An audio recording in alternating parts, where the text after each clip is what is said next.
तो hello student, welcome back in my YouTube channel. आज की वीडियो में हम लोग क्लास 9 थ्योरम 9.7 चैप्टर 9 सर्कल का करने वाले हैं। देखिए थ्योरम में क्या बोल रहा है। थ्योरम में बोल रहा है कि the angle subtended bye an arc at the centre is double the angle subtended bye it at any point on the remaining part of a circle. ये थ्योरम क्या बोल रहा है कि एक सर्कल है, सर्कल के सेंटर से जो एंगल बनेगा, ये जो एंगल बनेगा ये हमेशा डबल होगा। किससे डबल होगा? तो सर्कल में कहीं और जो एंगल बनेगा, सपोज दैट हम ऐसे करके एक एंगल बना दिए, ठीक है, ये ऐसे एक एंगल बना, यहाँ पे आप देख सकते हैं दो एंगल बना, एक एंगल ये है और एक एंगल ये है। तो ये थ्योरम बोलता है कि सर्कल के सेंटर, ये जो सेंटर है यहाँ पे जो एंगल बनेगा वो बाकी कहीं भी एंगल बनेगा उसके डबल हो। मतलब ये मान के चलिए 10 डिग्री है तो ये 20 डिग्री होगा, मान के चलिए ये 20 डिग्री है तो ये 40 डिग्री होगा, मान के चलिए ये 40 डिग्री है तो ये 80 डिग्री होगा। इसी तरह करके जो एंगल है वो कहीं भी बनेगा। हम जरूरी नहीं बोल रहे यहाँ है, देखिए ये जो एंगल है आपका ऐसे भी बन सकता है, सपोज दैट ऐसे बनेगा, तो ऐसे बनेगा तो यहाँ जितना रहेगा उसी का डबल यहाँ पे। ये थ्योरम हम लोगों को प्रूफ करना है। तो चलिए प्रूफ करने के लिए हम लोग नेमिंग कर लेते हैं, अच्छे से इसको एकदम फ्रेश से ड्रॉ कर लेते हैं। चलिए ये सर्कल का हम लोग सेंटर ले लिए O, यहाँ से एक एंगल ड्रॉ किए, मान के चलिए ये P है, ये O रहेगा, ये Q रहेगा, और यहाँ जो एक एंगल बनेगा, ये जो एंगल बनेगा इस एंगल का हम लोग नाम दे देते हैं A, और ये हमारा O था, O को थोड़ा साइड लिख देते हैं। चलिए ऐसा है तो हम लोग सबसे पहले क्या लिखेंगे? गिवन लिखेंगे। गिवन क्या है? गिवन में आएगा a circle having centre O। एक सर्कल है जिसका सेंटर क्या है? O है, एंड ये देखिए ये हमारा आर्क है, ये कौन सा आर्क है? ये माइनर आर्क है, और ये जो ये क्या है? ये मेजर आर्क है। तो लिखेंगे and two arc formed, arc का नाम लिख देते हैं। दो आर्क कौन कौन सा है? एक आर्क PQ है। अब आर्क का जो पहचान होता है वो ऐसे होता है, एंड सपोज दैट यहाँ पे एक हम लाइन दे दिए C, तो ये आर्क का क्या नाम रहेगा? ये आर्क का नाम रहेगा PCQ, और ये आर्क जो है वो A है तो PAQ हो जाएगा, एंड PAQ फॉर्म्ड। मतलब एक सर्कल है जिसका सेंटर O है और उसमें दो आर्क बन रहा है। एक आर्क जो है वो माइनर आर्क रहेगा, हम यहाँ पे माइनर वर्ड नहीं लिखे, आप समझ लीजिएगा, और ये जो है वो कौन सा आर्क रहेगा? Major arc. यहाँ पे लिखेंगे also angle POQ is subtended by minor arc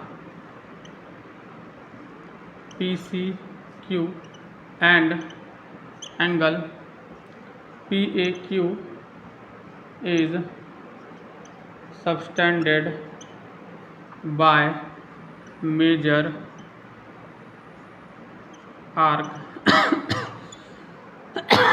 माफ कीजिएगा, मेजर आर्क क्या रहेगा? PAQ। यहाँ पे कुछ नहीं बोले, हम बोले कि POQ जो है वो माइनर आर्क रहेगा, एंड PAQ जो है वो, ये देखिए हम ये पूरा साइड के बारे में बोल रहे हैं। ये PAQ क्या है? मेजर आर्क है, और इसके द्वारा बनाया गया एंगल जो है वो PAQ होगा। वही यहाँ पे लिखे हैं, PAQ जो है वो मेजर आर्क PAQ से बनता है, और POQ जो है वो माइनर आर्क PCQ से बनता है। तो चलिए अब हम लोग यहाँ पे प्रूफ क्या करना है? टू प्रूफ करना है कि एंगल पी ओ क्यू जो है वो क्या होगा, twice of angle P A Q. मतलब एंगल पी ए क्यू में अगर हम लोग 2 से मल्टीप्लाई करेंगे तो वो हमारा पी ओ क्यू के बराबर होगा। जनरली यही प्रूफ करना है, यही पूरा थ्योरम लिखा हुआ है। अब इसको प्रूफ करने के लिए हम लोगों को एक कंस्ट्रक्शन करना पड़ेगा। कंस्ट्रक्शन क्या होगा, यहाँ पे लिखेंगे draw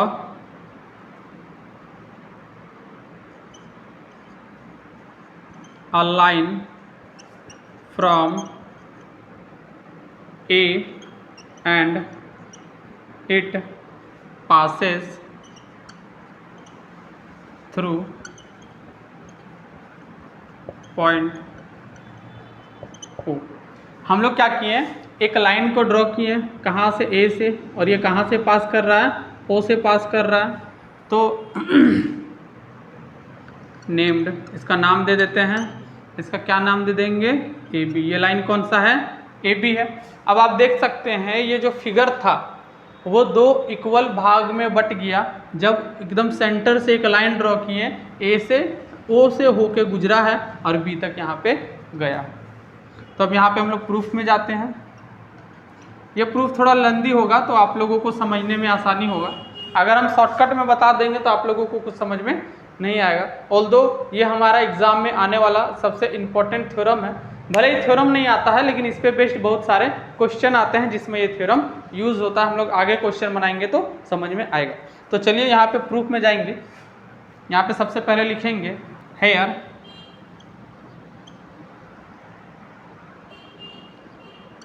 O P equal to O A equal radii. हम लोग यहाँ पे क्या कर रहे हैं, OP और OA को इक्वल मान रहे हैं। इक्वल इसीलिए मान रहे हैं कि दोनों क्या है, सर्कल का रेडियस है, तो सर्कल का रेडियस इक्वल होता है। तो अगर ये दोनों साइड इक्वल होगा तो लिखेंगे देन, तब क्या होगा, ये साइड जो है OA के बारे, पहले OP के बारे में बोले तो OP के अपोजिट का एंगल ये है, मतलब एंगल PAO ये किसके इक्वल हो गया, OA के अपोजिट का एंगल ये है, हो जाएगा APO होगा कि इक्वल साइड के अपोजिट का एंगल आपस में इक्वल होता है। तो ये चीज़ हो गया।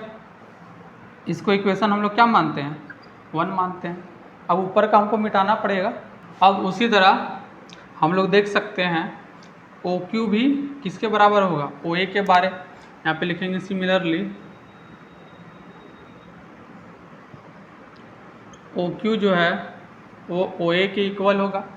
यहाँ पे भी क्या होगा, इक्वल रेडियाई। तो अगर OQ जो है वो OA के इक्वल होगा तो OQ के अपोजिट का एंगल कौन सा है, OQ के अपोजिट का एंगल है एंगल OAQ। ये भी किसके इक्वल होगा, तो OA के अपोजिट का एंगल कौन सा है, एंगल AQO। इसको इक्वेशन क्या मानेंगे, 2 मानेंगे। आप देख सकते हैं कि ये दोनों साइड इक्वल है तो उसका एंगल इक्वल होगा, अपोजिट एंगल। सेम उसी तरह ये दोनों साइड इक्वल है तो अपोजिट एंगल क्या होगा, इक्वल होगा। यहाँ पे हमको 2 कॉन्सेप्ट मिल गया। अब हम लोग क्या करते हैं, हम लोग को एक चीज़ और पता है कि exterior angle of a triangle equal to sum of 2 interior opposite angle. हम आपको यहाँ पे साइड में समझा देते हैं। जैसे ये एक ट्राइंगल और इसमें कोई साइड निकला हुआ है, तो अगर हम लोग ये एंगल और ये एंगल को सम करेंगे तो ये ऑलवेज इसके बराबर होता है। मतलब ये दोनों एंगल को जोड़ने पर ये बाहर वाला एंगल के बराबर होता है। सेम कॉन्सेप्ट यहाँ पे लगेगा। जैसे इस फिगर में आपको ये कुछ दिख रहा होगा, फिगर इस तरह करके, ये देखिए ये फिगर आपको दिख रहा है जहाँ पे ये O है, ये A है और ये P है, और इसको हम लोग B नेम कर दिए हैं। तो सेम कॉन्सेप्ट से इस एंगल को और इस एंगल को जोड़ने पर इसके बराबर होगा। तो वही चीज़ यहाँ पे लिखेंगे एंड एंगल, ये एंगल का क्या नाम है, POB। ये जो है वो इस एंगल को और इस एंगल को जोड़ने पर होगा, मतलब OPA और OAP ये हो गया। यहाँ पे लिखेंगे एक्सटीरियर एंगल।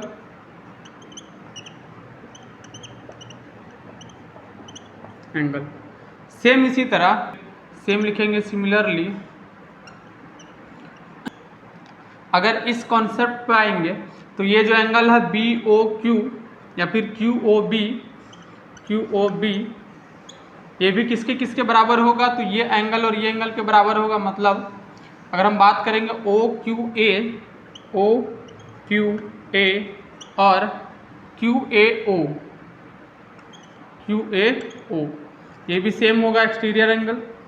अब हम लोग क्या करते हैं, यहाँ पे देख सकते हैं कि PAO किसके बराबर है, PAO जो है वो APO के बराबर है। यहाँ पे PAO कहाँ पे है, ये देखिए PAO बोलिए या OAP बोलिए, दोनों सेम है, तो इसको इसके इक्वल लिख सकते हैं। अब देखिए ये जो हमारा इक्वेशन आया उसमें हमको APO दिख रहा है और इसमें भी हमको APO दिख रहा है। APO बोलिए या OPA बोलिए, बात सेम है। तो यहाँ पे ये जो एंगल है इसके बदले हम इसको रख सकते हैं, क्योंकि ये एंगल और ये एंगल आपस में इक्वल आप देख सकते हैं, और ये एंगल इसके इक्वल है, तो इसके जगह हम लोग इसको वापस से यहाँ पे रख सकते हैं। तो यहाँ पे लिखेंगे ऑल्सो फ्रॉम इक्वेशन, या फिर इसको ऐसे लिखिए, इसको इक्वेशन जो है वो 3 मान लीजिए, ये जो एक्सटीरियर एंगल है, और इसको इक्वेशन 4 मान लीजिए। लिखेंगे now putting the value of equation 1 in 3। 1 का वैल्यू हम लोग कहाँ पुट कर रहे हैं, 3 में, ये वाला इक्वेशन। एक बार इक्वेशन नंबर 3 लिख देंगे, लिखेंगे देन क्या हो जाएगा, POB जो है, तो यहाँ पे देख सकते हैं ये दोनों आपस में क्या होता है, बराबर हुआ, तो इसके जगह ये है, इसको हम लोग यहाँ पे रख सकते हैं। तो ये लिखेंगे angle PAO plus angle OAP। ये दोनों आपको अलग नहीं लगना चाहिए, क्योंकि ये दोनों आपस में सेम है। एंगल देखिए यहाँ पे AO आपस में इक्वल है। हमें इसको हम अच्छे से लिख देते हैं, ये हमारा PAO होगा। क्या गया, मार्कर में इंक डाल के हम लोग, तो ये हो गया। यहाँ पे लिखेंगे एंड सेम उसी तरह putting the value of equation 2 in 4। अब हम लोग क्या करेंगे, इक्वेशन 2 जो है उसका वैल्यू हम लोग किस में पुट करेंगे, 4 में पुट करेंगे। आप यहाँ पे आएगा एंगल OQOB जो है वो, इसके जगह हम लोग क्या पुट करेंगे, इसके जगह हम लोग इसको पुट कर देंगे। मतलब ये चीज़ यहाँ पे आ जाएगा OAQ प्लस एंगल QAO, ये हो जाएगा। ये दो इक्वेशन से अब हमको मतलब है। अब दोनों इक्वेशन को आप देख सकते हैं, थोड़ा इसको सॉल्व कर देते हैं। यहाँ पे हम नीचे मिटा देते हैं, लिखेंगे हैंस, अगर हम लोग इस इक्वेशन को देखेंगे ध्यान से, एंगल POB जो है वो ट्वाइस ऑफ एंगल PAO हो जाएगा, क्योंकि ये भी एंगल PAO है और ये भी एंगल PAO है, तो दोनों को ऐड कर देंगे तो क्या हो जाएगा, ट्वाइस ऑफ एंगल PAO। और सेम उसी तरह इसको लिखेंगे angle QOB equal to twice of angle, क्या हो जाएगा, ट्वाइस ऑफ एंगल हो जाएगा OAQ। ट्वाइस ऑफ एंगल क्या हो जाएगा, OAQ हो जाएगा। अब हम लोग क्या करते हैं, आपस में फिर दोनों इक्वेशन को ऐड करते हैं, क्योंकि ऐड करने पे क्या होगा, यहाँ पे POB है और यहाँ पे QOB है, मतलब इस एंगल और इस एंगल को ऐड करेंगे तो ये बड़ा वाला एंगल हो जाएगा, और इस दोनों एंगल को ऐड करेंगे तो फिर देखते हैं क्या होता है। यहाँ पे लिखेंगे इसको इक्वेशन 5 मान लेते हैं और इसको इक्वेशन 6 मान लेते हैं। लिखेंगे नाउ, इसको ऊपर लिखना पड़ेगा, उसके लिए हमको मिटाना पड़ेगा। यहाँ पे लिखेंगे नाउ एडिंग इक्वेशन 5 and 6।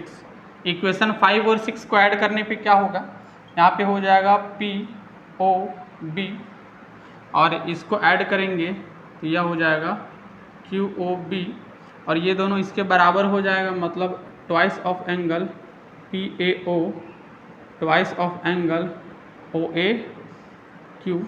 अब ये दोनों को ऐड करने पे क्या आएगा, POB है और BOQ है, तो ये बड़ा वाला एंगल जो आ जाएगा POQ आ जाएगा और यहाँ से ट्वाइस दो को कॉमन लेंगे तो अंदर बचेगा एंगल PAO और एंगल OAQ बचेगा।